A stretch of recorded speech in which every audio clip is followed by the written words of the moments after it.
We are on the phone, Pro Player Insiders, with Chanita Foster. She is nominated as the Off the Field Wives Association Woman of the Month. Congratulations, Chanita. Thank you. Chanita is not just a former VH1 football wife, but she's an activist, major philanthropist, a wife, a mom, just to name a few of her titles. But she's a busy woman giving back in Atlanta and giving back even bigger in Africa with her charity Beyond the Game. Tell me about this foundation.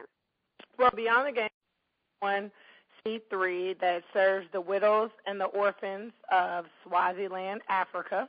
And most people don't know, like, Swaziland is a country of its own. It's one of the only few countries that is still ran by a king.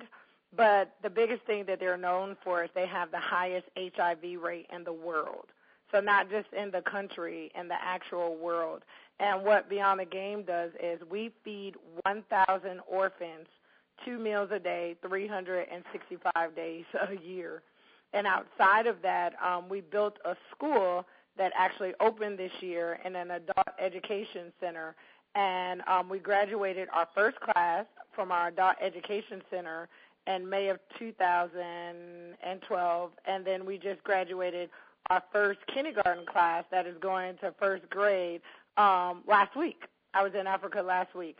So we're really big in trying to change the AIDS epidemic in the country, also paralleled with giving these kids a chance at a future by educating them.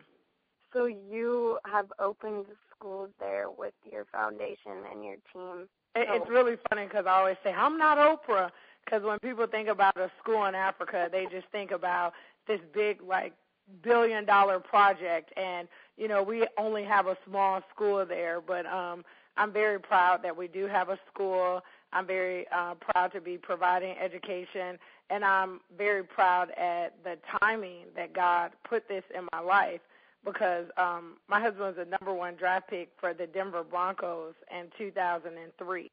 And if I would have got this assignment in my life back then, I would have been able to just fork over the money and walk away. But the challenge that he gave me at this point in my life is financially, with my husband heading into retirement and us having 6 children, it's a little bit more complicated to just fork over the money and just say, here, this is the project that I want to do. So the great thing about this is that we've been able to share the awareness with other players and people that we meet, so they can kind of walk this journey with us as we build on this project.